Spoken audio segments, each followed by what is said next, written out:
सावन के महीने में भूल कर भी इस तरह से शिवलिंग पर चढ़ा हुआ जल कभी भी लेकर मत आना, बहुत बड़ा दोष लगेगा। घर में आएगी कंगाली और गरीबी, भगवान शिव हो जाते हैं क्रोधित। तो भक्तों, आप सभी लोग भी प्रतिदिन शिव मंदिर जरूर जाते होंगे और अपने साथ 1 लोटा जल भी जरूर लेकर जाते होंगे और उसे शिवलिंग पर समर्पित करके फिर जलाधारी के वहां से कुछ जल अपने घर प्रसाद स्वरूप जरूर लेकर ही आते होंगे।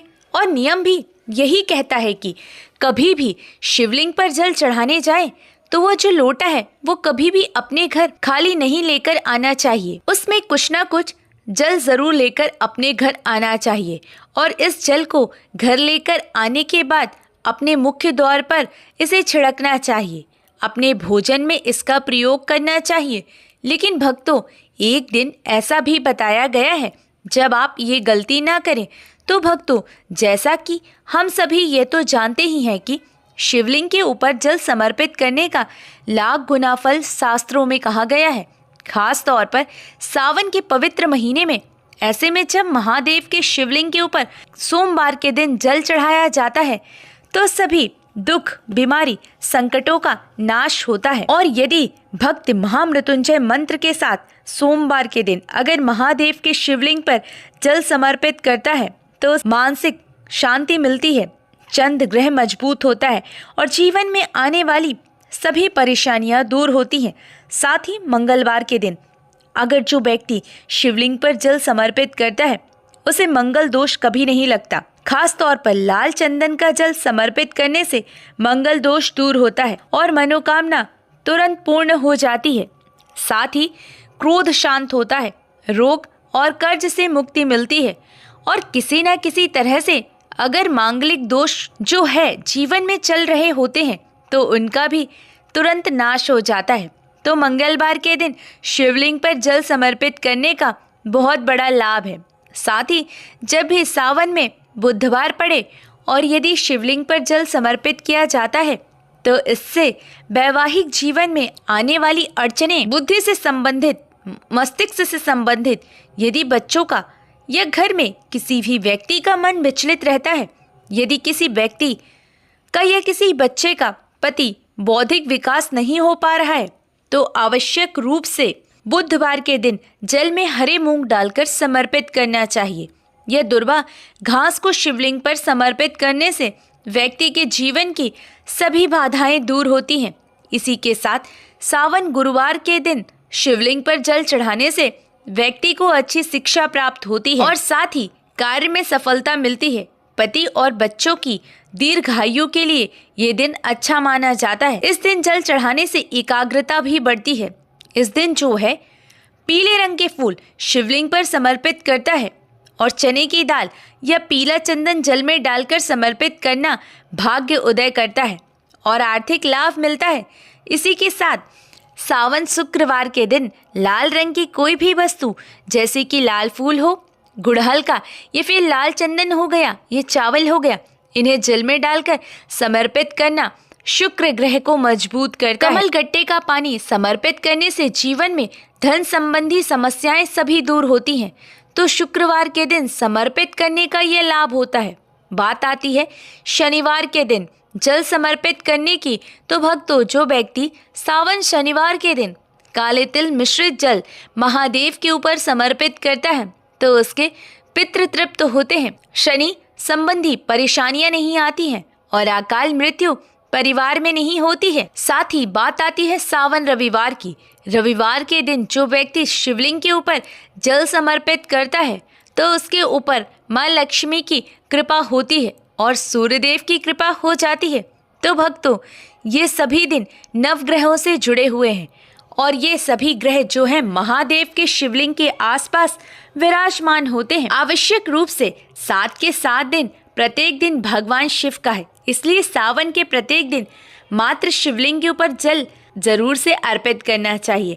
परंतु आप सभी जानते होंगे शिवलिंग के ऊपर जल समर्पित करने का एक विधान कहा गया है।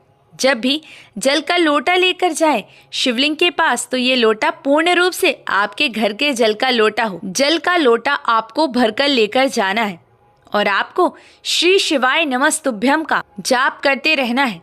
और ये जल सबसे पहले गणेश जी महाराज पर समर्पित करना है। उसके बाद कार्तिकेय जी महाराज पर समर्पित करना है। फिर माता अशोक सुंदरी पर समर्पित करने के बाद आपको इस जल की धारा जो माता पार्वती का हस्तकमल होता है उस पर समर्पित करते हुए शिवलिंग के ऊपर समर्पित करना है। यही सही विधि होती है। शिवलिंग पर जल समर्पित करने के साथ ही बचा हुआ जल नंदी जी के उठे हुए पैर की वहां पर भी थोड़ा सा समर्पित करना चाहिए। तो आप सभी भी इसी विधि से जल समर्पित कीजिए, निश्चित ही आपको जल समर्पित करने का लाभ होगा। इसी के साथ भक्तों, यदि आप सभी के घर पर भी शिवलिंग विराजमान है तो शास्त्र प्रमाण कहता है जहाँ जहाँ जिस घर में शिवलिंग विराजमान होता है उसमें से दिव्य ऊर्जाएं निकलती हैं, वो जो है पूर्ण रूप से शांत होती हैं। कहा जाता है जिस घर में छोटा सा ही शिवलिंग विराजमान हो परंतु उसके ऊपर जो है हमेशा जल आपको समर्पित करना चाहिए, क्योंकि कई घरों में ऐसा होता है कि प्रतिदिन जल समर्पित नहीं किया जाता है, ऐसे ही शिवलिंग रख दिया जाता है। तो इसलिए सावन में ये गलती ना करें, क्योंकि ऐसा करना उल्टा ये दोष उत्पन्न करने वाला होता है। और शिवलिंग आपको मात्र 1 उंगली के बराबर शिवलिंग घर पर लाकर आपको रखना चाहिए। इस बात का आप सभी ध्यान रखें। साथ ही जब भी शिवलिंग के ऊपर जल समर्पित कर रहे हैं तो उस जल के छींटे पूर्ण रूप से आपके ऊपर ना आए। कहने का अर्थ है बहुत ऊंचाई से शिवलिंग के ऊपर जल समर्पित नहीं करना चाहिए। सामान्य रूप से यह सही नहीं माना जाता।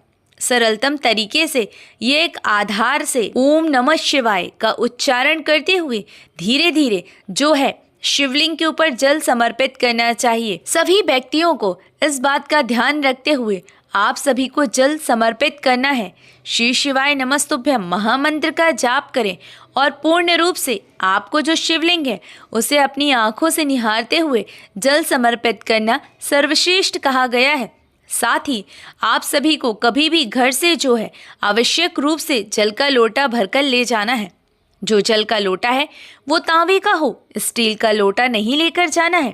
कांसे का लोटा भी आप लेकर जा सकते हैं, परंतु तांबे का लोटा लेकर जाएं तो ध्यान रखें इसमें कभी भी दूध और जो पानी है उसे मिश्रित नहीं करना चाहिए, क्योंकि ये जहर के समान माना गया है। साथ ही आप सभी को कब शिवलिंग के ऊपर समर्पित किए हुए जल को कभी घर नहीं लाना चाहिए।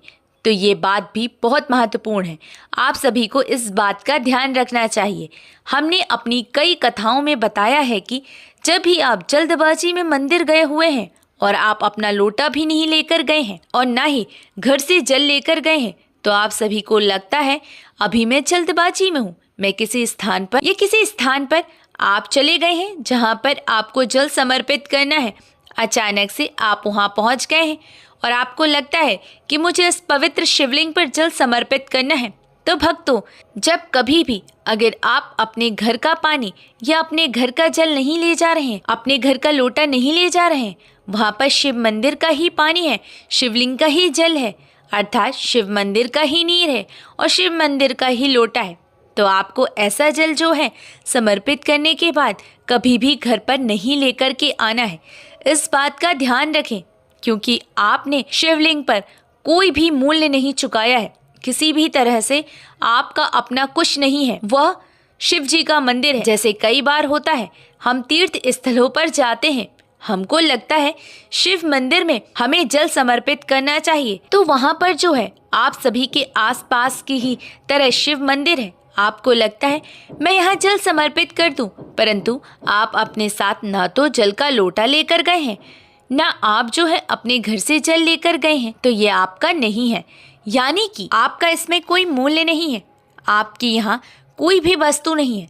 आप समर्पण भाव से बिना कुछ ले जाने की इच्छा से जल समर्पित करेंगे। इस बात का आप सभी ध्यान रखें। आपने अपनी तरफ से कुछ नहीं दिया है, अपने घर की तरफ से कुछ नहीं दिया है, तो आप जो है इस जल को खाली बैठकर वहाँ प्रसाद के रूप में ग्रहण करेंगे।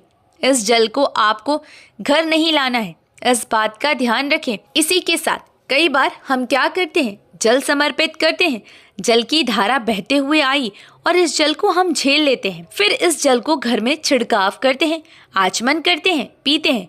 उसके बाद जो है उसे खाने में भी मिलाते हैं। परंतु जब आप किसी तीर्थ स्थल पर जाएं या किसी अन्य मंदिर में जाएं, आप अपने घर से कुछ नहीं ले जा रहे। शिव मंदिर का ही जल है, शिव मंदिर का ही लोटा है।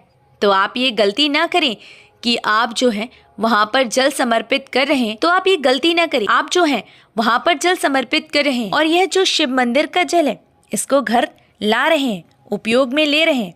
ऐसा सही नहीं है। आपको लगता है कि मुझे इस प्रसाद के रूप में ग्रहण करना है, तो धन्यवाद स्वरूप वहीं पर जो है आप सभी पीकर वहां से उठ जाना है। साथ में जो लोटा है और जहां से आपने जल समर्पित किया है उसे वहीं छोड़ आए। उसे जो है घर लाने की आवश्यकता नहीं है। तो सीधी सी बात है, यदि आप कहीं बाहर गए हैं, रिश्तेदार के वहां गए हैं, कहीं घूमने गए हैं, कहीं भी पवित्र स्थल पर यात्रा करने ही गए हैं, तो आपको, यदि आप वहां शिव मंदिर में गए हैं और आपने वहां जल भी चढ़ाया है, तो ऐसे में आप वहां का जल लेकर नहीं आना है। तो आपको इस बात का ध्यान रखना है। यदि वीडियो पसंद आई हो तो वीडियो को लाइक और चैनल को सब्सक्राइब ज़रूर करें और कमेंट बॉक्स में ओम नमः शिवाय या हर हर महादेव ज़रूर लिखें। धन्यवाद।